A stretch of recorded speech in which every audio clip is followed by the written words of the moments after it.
السلام عليكم ورحمة الله وبركاته. أهلا وسهلا بيكم في قناة موزي وموري كروشيه. في الفيديو اللي فات اللي قبل ده على طول على القناة، والفيديو اللي قبله كمان، كنا بدأنا مع بعض الشنطة الجميلة دي واشتغلنا 6 أجزاء وشبكناهم بإبرة التنظيف. بقى شكلها زي ما انتم شايفين كده. إن شاء الله في حلقة النهاردة هنكمل شغل في الشنطة وهنشتغل الجزء السابع خطوة بخطوة بالتفصيل. لو لسه ما شفتوش الجزئين اللي قبل كده أو الفيديوهين اللي قبل كده، هسيب لكم اللينكات في صندوق الوصف تحت الفيديو ده، وهسيبها لكم على الشاشة من فوق في علامة الآي. لو بصيتوا قدامكم على الشاشة دلوقتي هتلاقوا مكتوب الجزء الأول من الشنطة، هتضغطوا عليها دخلكم على الجزء الأول، وبعد منه هتلاقوا الجزء التاني. يعني الشنطة هيكون ليها 3 فيديوهات على القناة. أتمنى ربنا يوفقني والفيديو النهاردة يعجبكم تستفادوا منه. لو عجبكم الفيديو اعملوا له لايك وشير، واكتبوا لي في التعليقات رأيكم ايه في الشنطة وبتشاهدوني من أي بلد. ولو لسه أول مرة بتشوفوني وحابين تتابعوني، يسعدني اشتراككم في القناة، فاشتركوا وفعلوا الجرس على الكل عشان يوصلكم إشعار بأي فيديو جديد أنا بعمله. ويلا بينا على طول نجيب الخيط والإبرة ونشوف هنشتغل الجزء السابع ازاي.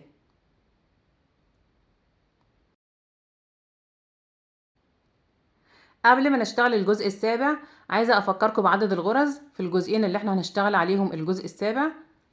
عدد الغرز في الجزء الأمامي ده 39 غرزة، وفي الجزء الخلفي 55 غرزة، وعندي في الجنبين الجنب ده 6 غرز والجنب التاني 6 غرز. قبل ما اشتغل الجزء السابع لازم اظبط الغرز بتاعتي اللي انا هشتغلها في الجزء السابع بحيث تكون متساوية مع عدد الغرز في الجزئين الخلفي والامامي والجنبين الصغيرين. هجيب الخيط والابرة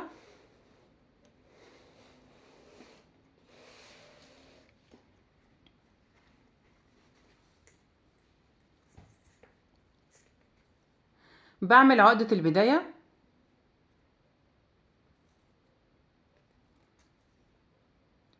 وهشتغل 2 سلسلة، 1 2، بسيب السلسلة التانية وبدخل في الأولى وبشتغل فيها غرزتين حشو، بشتغلهم في حلقة ظهر السلسلة، بسيب حرف V وبقلب السلسلة وبشتغل غرزتين حشو في أول سلسلة، بعتبر السلسلة التانية ارتفاع، وبدخل في الأولى في الحلقة اللي في الظهر من ورا وبشتغل غرزتين حشو،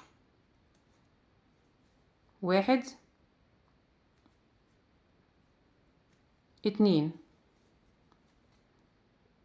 بعد كده برتفع 2 سلسلة، 1 2، وبلف الشغل وبعتبر آخر سلسلة ارتفاع، وبدخل في اللي قبلها برضو تحت حرف V، بخلي حرف V فوق الإبرة، وتحت الإبرة اللفة اللي في الخلف أو اللفة اللي ورا، وبشتغل غرزة حشو. يبقى أنا كده في بداية السطر التاني ارتفعت سلسلتين، سبت سلسلة ارتفاع واشتغلت في التانية غرزة حشو.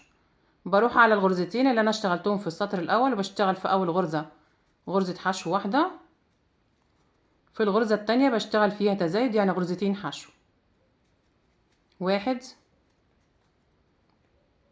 2. كده في السطر التاني اشتغلت 4 غرز حشو، 1 2 3 4. برتفع 2 سلسلة، 1 2، وبلف الشغل وبفوت آخر سلسلة بحسبها ارتفاع وبدخل في اللي قبلها تحت حرف V وبشتغل غرزة حشو. في الغرزة دي بشتغل غرزة حشو، التانية بشتغل غرزة حشو، وهنا غرزة واحدة، في آخر غرزة بشتغل تزايد يعني بشتغل غرزتين حشو مع بعض.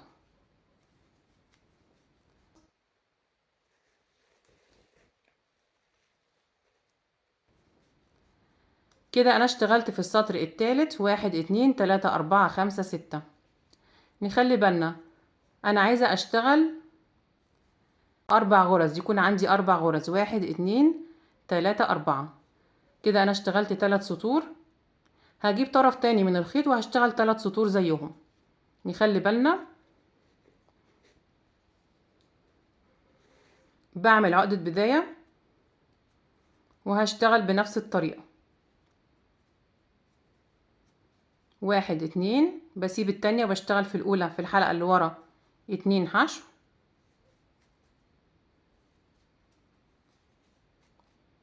برتفع 2 سلسلة، 1 2، وبلف الشغل وبفوت الأخيرة بحسبها ارتفاع وبدخل في اللي قبلها تحت حرف V وبشتغل غرزة حشو، وبشتغل هنا غرزة وفي الأخيرة غرزتين.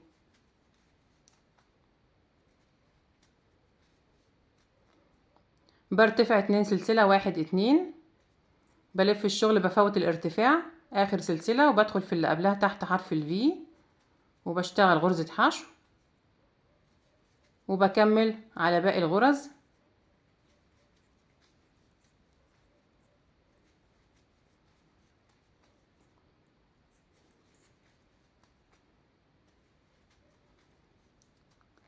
كده انا اشتغلت 3 سطور زي ال3 سطور اللي اشتغلتهم في البداية.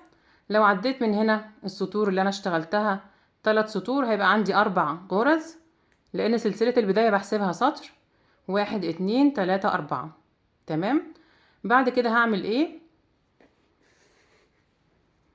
برتفع سلسلة، نخلي بالنا لان الشغل في الجزئين هيبقى مختلف شوية. برتفع سلسلة وبلف الشغل وبسيب اول غرزة هعمل تناقص في اول السطر وهعمل تزايد في اخر السطر. بسيب اول غرزة دي وبدخل في التانية وبشتغل غرزة حشو، 1 2 3 4. اخر غرزة بعمل فيها تزايد يعني غرزتين حشو، 5 6. كده انا اشتغلت 4 سطور، 1 2 3 4 5 6، 6 غرز حشو. برتفع 2 سلسلة، 1 2، وبلف الشغل وبفوت اخر سلسلة اللي هي الارتفاع وبدخل في اللي قبلها تحت حرف الفي بشتغل غرزة. كده انا هعمل تزايد في جنب وهعمل تناقص في الجنب التاني. الغرزة دي بشتغل فيها غرزة ودي بشتغل فيها غرزة، هشتغل 6 غرز حشو وهرتفع على ال6 غرز زي ما هنشوف مع بعض. بعمل تناقص في الجنب ده بفوت اخر غرزة. كده انا اشتغلت 1 2 3 4 5 6.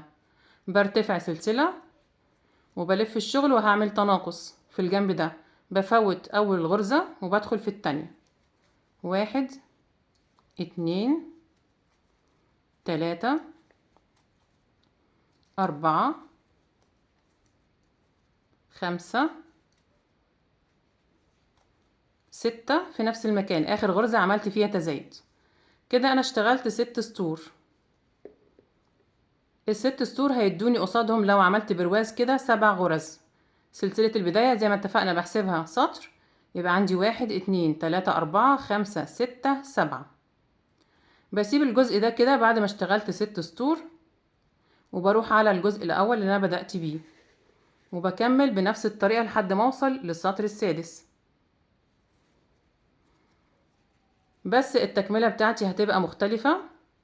كده انا اشتغلت 1 2 3 4.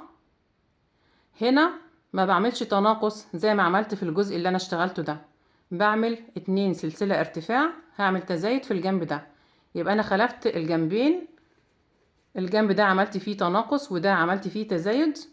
هنا هعمل العكس، هعمل تزايد في الجنب ده وهعمل تناقص في الجنب التاني عشان القطعتين يبقوا زي بعض بالظبط. بلف الشغل بفوت الارتفاع وبدخل في السلسلة اللي قبله تحت حرف الفي وبشتغل غرزة حشو وبكمل كده 2 3 4 5 6 وبسيب اخر غرزة، هعمل تناقص في الجنب ده وتزايد في الجنب ده، نخلي بالنا. برتفع سلسلة وبلف الشغل وبفوت اول غرزة وبدخل في التانية وبشتغل 1 2 3 4. اخر غرزة بعمل فيها تزايد يعني غرزتين حشو، 5 6. برتفع سلسلة وكمان سلسلة، 2 سلسلة، وبلف الشغل بفوت الارتفاع وبدخل في السلسلة اللي قبله تحت حرف الفي وبشتغل اول غرزة، وبعد كده بكمل على كل الغرز لحد ما اوصل للغرزة اللي قبل الاخيرة. هشتغل 6 غرز، كل سطر بشتغل فيه 6 غرز بعد السطر الثالث.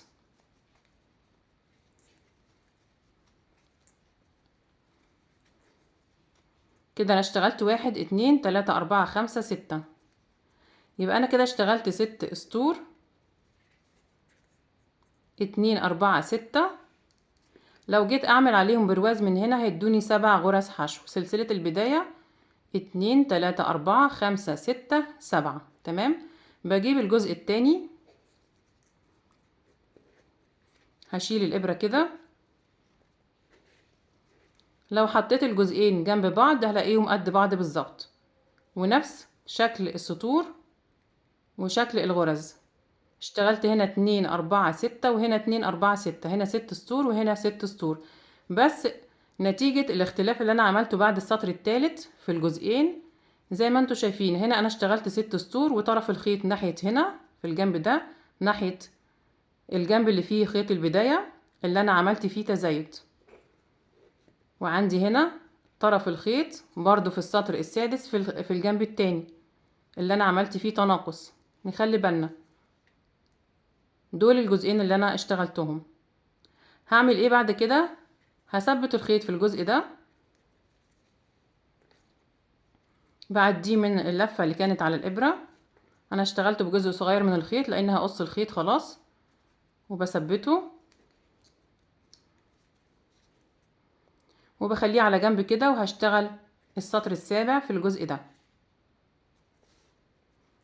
هعمل تناقص في الجنب ده، برتفع سلسلة وبلف الشغل، بفوت اول غرزة والغرزة التانية بعمل غرزة حشو. 1 2 3 4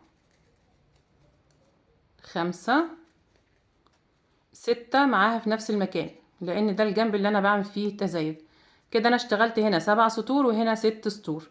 بخلي الجزئين ناحية بعض كده وبشتغل 17 سلسلة في المنتصف هنا. 1 2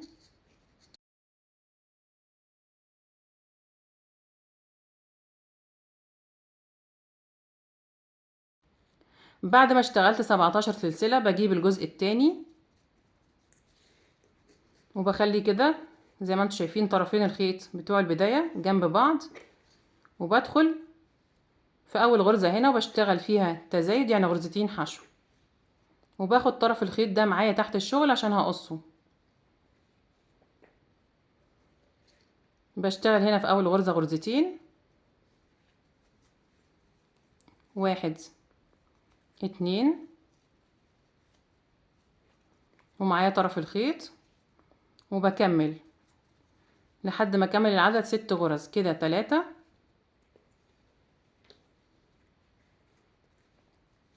4 5 6. نشوف بقى الجزئين اللي احنا اشتغلناهم اهو. اشتغلت هنا 7 سطور وهنا 7 سطور، وشكلهم زي ما انتم شايفين كده. اشتغلت في المنتصف هنا 17 سلسلة عشان الجزء الامامي بتاع الشنطة، الجزء ده كده في السطر الاخير 17 سلسلة. بعد كده هزود عليهم كمان الغرز اللي هنا في الجنب ده وفي الجنب ده.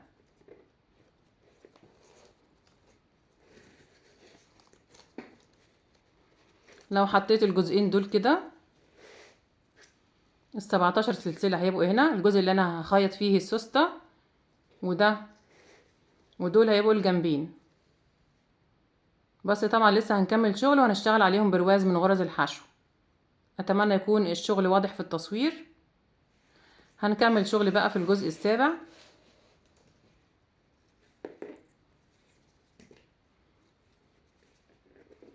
هقص بس الخيط ده كده، وهسيب جزء عشان التنظيف، عشان انا بحب اثبت الشغل بتاعي اكتر. بعد ما اشتغلت 6 غرز، عايزه بس اوضح لكم انا اشتغلت هنا غرزتين في اول غرزه، لان اخر غرزه في الجنب ده كانت غرزتين. هنا 6 غرز وهنا 6 غرز. برتفع سلسله وهعمل تناقص في بداية كل سطر بفوت اول غرزة وبدخل في الغرزة التانية، بشتغل 1 2 3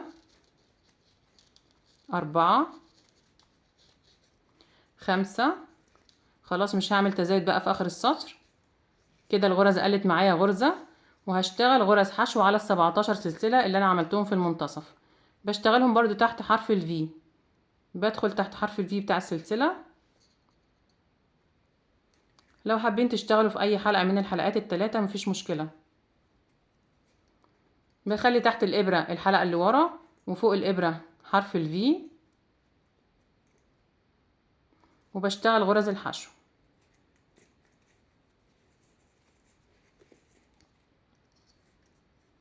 بكرر على كل السلاسل.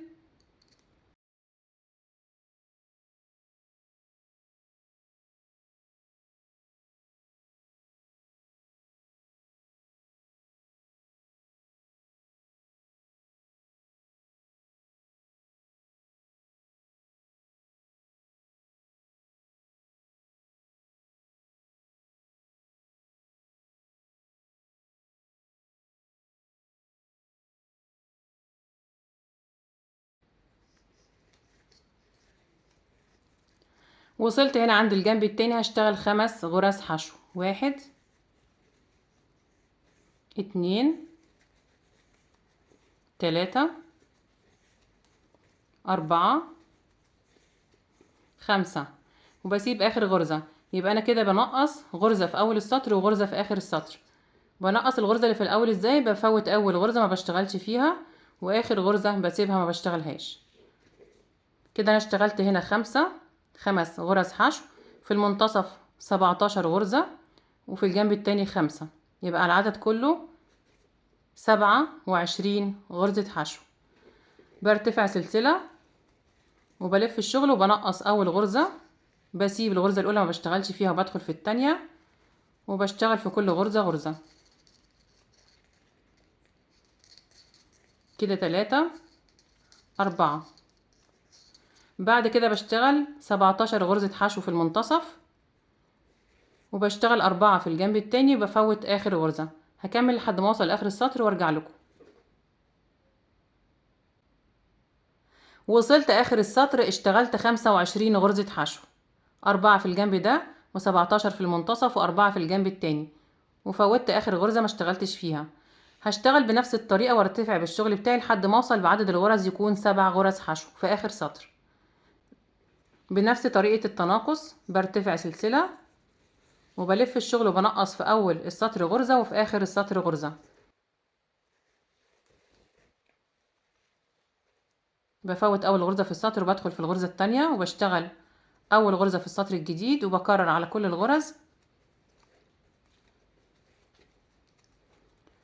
لحد ما اوصل اخر السطر. بفوت اخر غرزة ما بشتغلش فيها، يبقى كل سطر هينقص معايا غرزتين. هرتفع بنفس طريقة التناقص، بنقص اول غرزة في السطر، بنقص في اول السطر غرزة وفي اخر السطر غرزة، لحد ما اوصل بعدد الغرز يكون 7 غرز في اخر سطر، ونرجع نكمل مع بعض. ارتفعت 11 سطر من غرز الحشو بنفس طريقة التناقص اللي شفناها مع بعض. نقصت في كل سطر غرزتين لحد ما وصلت بعدد الغرز 7 غرز حشو في السطر رقم 11. بقى الشكل زي ما انتوا شايفين. هشتغل السطر رقم 12 على نفس العدد. برتفع سلسلة وبلف الشغل وبشتغل في كل غرزة غرزة. بدخل في اول غرزة وبشتغل 1 2 3 4 5 6 7. كده انا اشتغلت 12 سطر. هقول لكم المقاسات كام سنتي.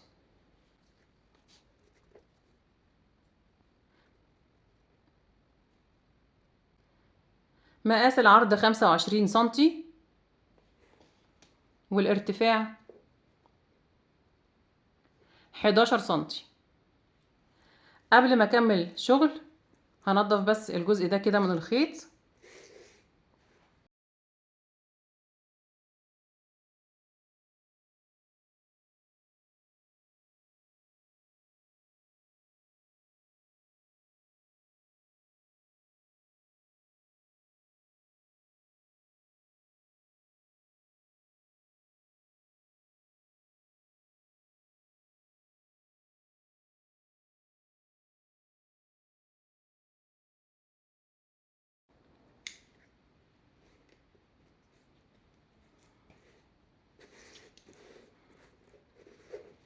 بعد كده هبدأ اشتغل برواز من غرز الحشو على القطعة كلها، على كل الجوانب لحد ما اوصل عند نقطة البداية.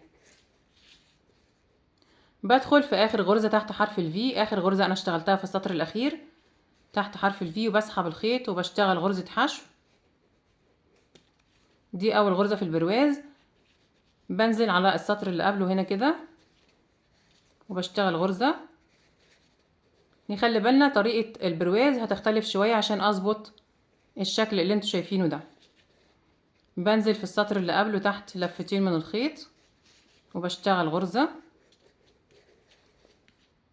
في الغرزة دي كده اللي انا كنت بفوتها بشتغل غرزة، وفي نفس السطر بشتغل غرزة هنا. يبقى انا كده قصاد السطر ده اشتغلت غرزتين حشو. بنزل على السطر اللي قبله بشتغل غرزة هنا. في السطر ده بشتغل غرزتين، غرزة هنا وغرزة جنبها في الغرزة الأخيرة، وبكمل بنفس الطريقة. شايفين عندي هنا غرزة اللي انا كنت بسيبها في اخر السطر، والغرزة دي بشتغل غرزتين جنب بعض.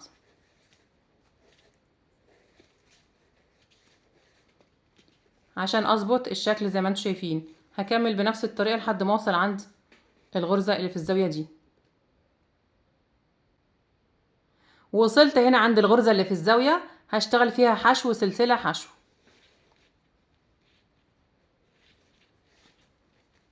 بشتغل غرزة حشو سلسلة وفي نفس المكان غرزة حشو. بعد كده بروح على الغرزة دي وبشتغل غرزة اللي بعدها هنا بشتغل غرزة،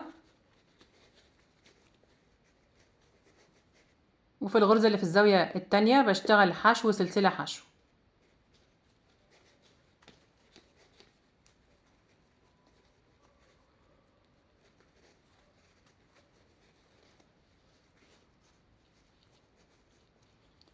بعد كده بلف على الجنب ده وبشتغل قصاد كل سطر غرزة واحدة،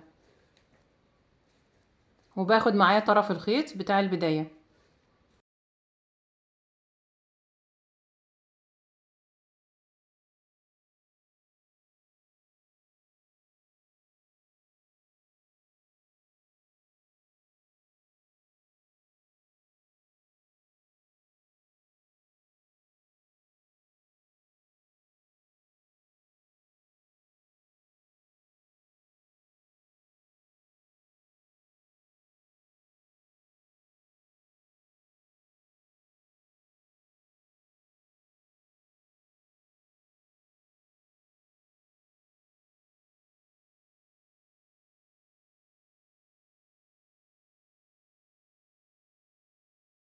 بعد كده بشتغل على الجنب ده كده اللي هو السلسلة اللي ربطت بين الجزئين، كل غرزة بشتغل فيها غرزة واحدة.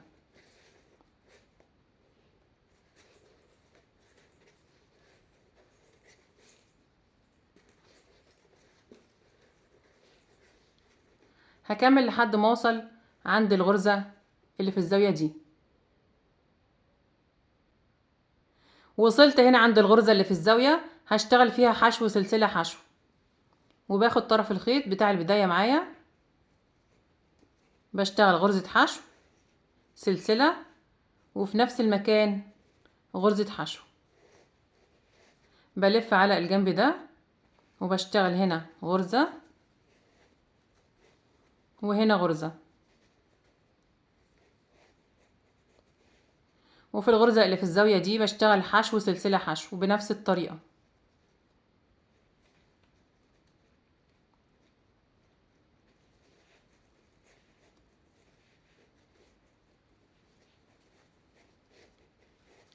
بعد كده بلف على الجنب ده وبشتغل بنفس الطريقة اللي اشتغلت بيها في الجنب الاول. بشتغل قصاد السطر ده غرزة حشو واحدة، ده هشتغل فيه غرزتين وده هشتغل فيه غرزة حشو واحدة، يعني سطر بشتغل قصاده غرزتين، غرزة هنا وغرزة هنا، والسطر اللي بعده بشتغل غرزة حشو واحدة، وبكرر هنا بشتغل غرزتين، السطر اللي انا عاملة فيه تناقص ادي غرزة ودي الغرزة التانية، والسطر ده بشتغل قصاده غرزة واحدة.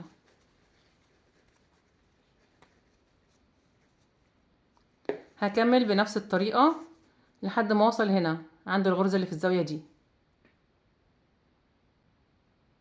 وصلت هنا عند الغرزة اللي في الزاوية، اول غرزة في السطر الاخير هشتغل فيها حشو سلسلة حشو.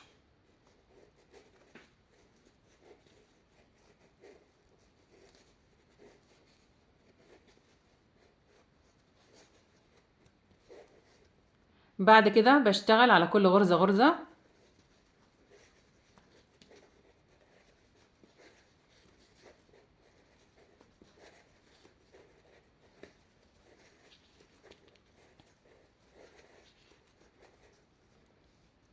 وصلت عند اول غرزة انا بدأت بيها بشتغل معاها في نفس المكان اخر غرزة. بعد كده بقص الخيط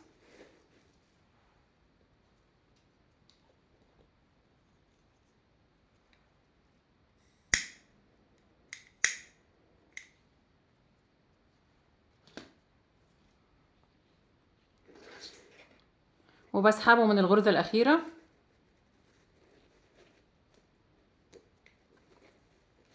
وبدخل تحت أول غرزة أنا بدأت بيها تحت حرف الفي، بسحب الخيط وبرجع تاني لآخر غرزة بسحبه من منتصف حرف الفي مع اللفة اللي هي خلف غرزة الحشو من تحت لفتين.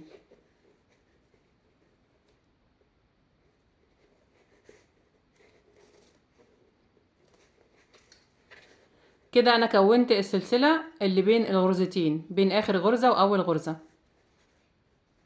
عشان يبقى الزاويتين زي بعض بالظبط. هنضف الخيط الزيادة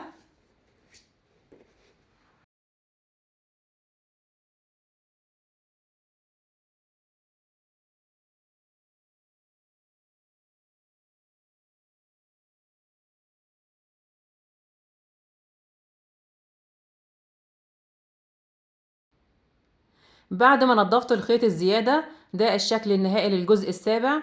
قبل ما نكمل عايزة اراجع معاكم عدد الغرز اللي انا اشتغلتها في البرواز كله.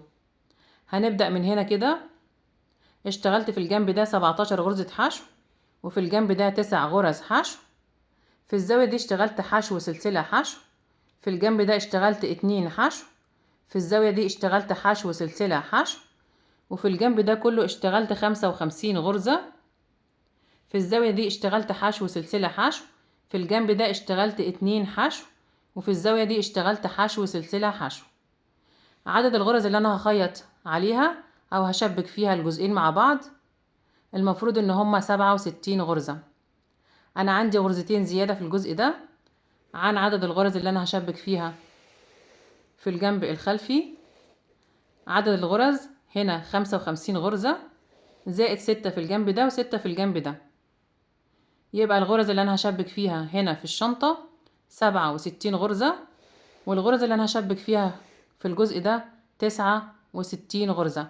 عندي هنا غرزتين زيادة هقول لكم ازاي هنشبكهم وهنداري العدد الزيادة. هجيب إبرة التنظيف وفيها طرف من الخيط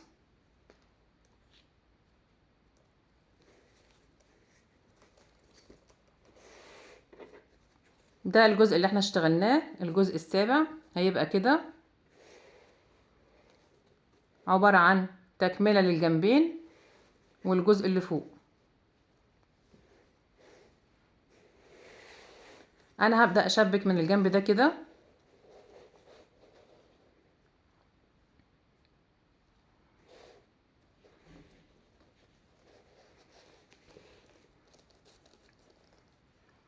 عندي هنا 6 غرز.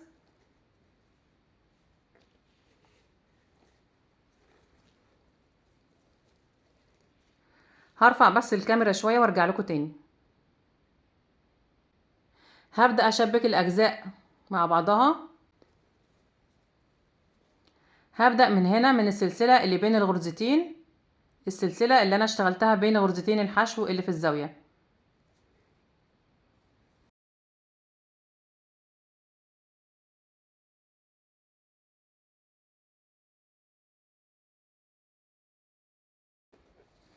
وبعدي هنا في اول غرزة من الجنب، اول غرزة من ال6، وبرجع تاني للسلسلة اللي انا بدأت فيها.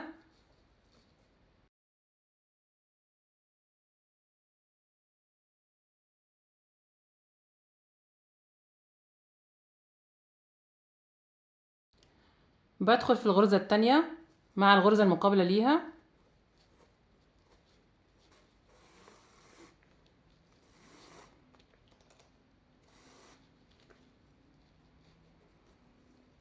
الغرزة التالتة،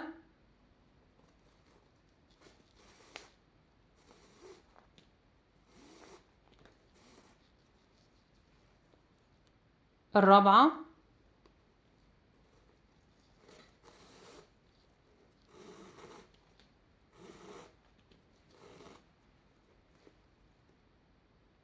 الخامسة،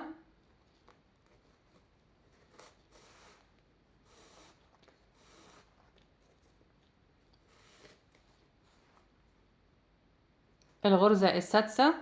بدخل في السلسلة اللي بين الغرزتين في الزاوية دي.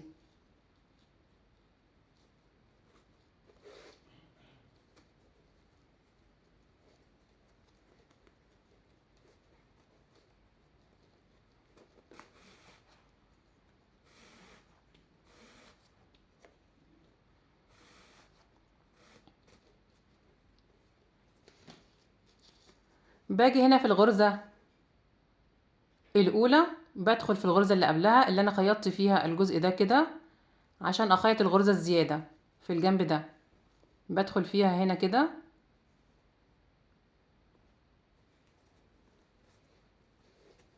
يبقى أنا كده عندي غرزتين زيادة.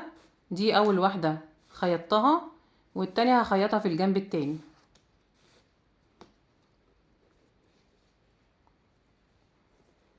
بعد كده برجع على الجنب ده وبشتغل قصاد كل غرزة غرزة،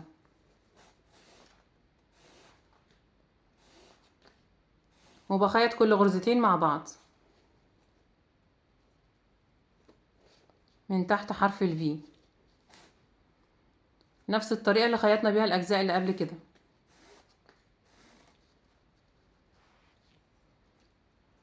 هكمل بقى بنفس الطريقة، بخيط الجنب ده وبلف لحد ما اوصل عند الجنب التاني هنا كده.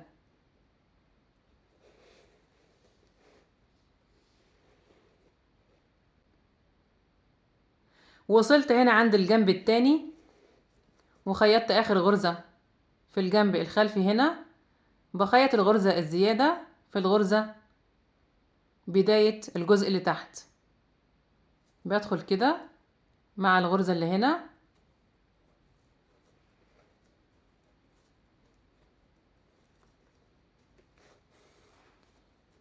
يبقى انا كده الغرزتين الزيادة خيطتهم في الغرزة اللي هي تبع الجزء اللي تحت. بعد كده بخيط على ال6 غرز.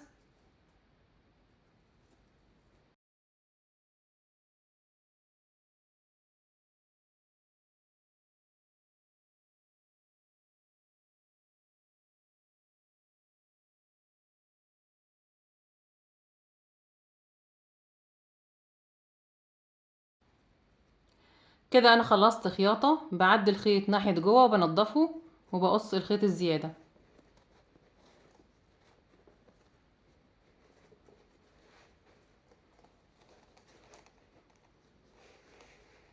ده شكل الجزء اللي انا خيطته. طبعا هنا هنحط سوستة، والجنش ده عملت له جزء عشان اقفله.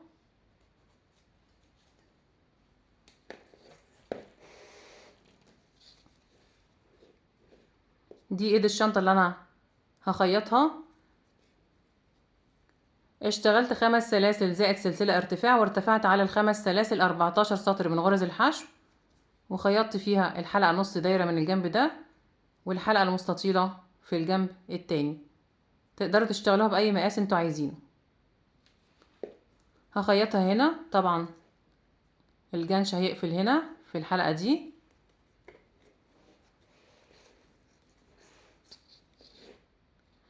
هخيطها كده بغرز منزلقة او بإبرة التنظيف.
طبعا لو حابين تحطوا بطانة للشنطة، الافضل ان انتوا تخيطوا البطانة في كل جزء لوحده قبل التشبيك، وبعد كده تشبكوا الاجزاء في بعضها. ده هيدي وسع للشنطة وهيخليها اشيك واقيم. بكده نكون خلصنا حلقة النهاردة. اتمنى يا رب يكون الفيديو عجبكم، تكونوا استفدتوا منه. لو عجبكم الفيديو اعملوا له لايك وشير، واكتبوا لي في التعليقات رأيكم ايه في الشنطة، وبتشاهدوني من اي بلد. وما تنسوش تشتركوا في القناة لو لسه ما اشتركتوش، وتفعلوا الجرس على الكل عشان يوصلكم اشعار باي فيديو جديد انا بعمله. وان شاء الله نتقابل في فيديو جديد، وشكرا لكم، والسلام عليكم ورحمة الله وبركاته.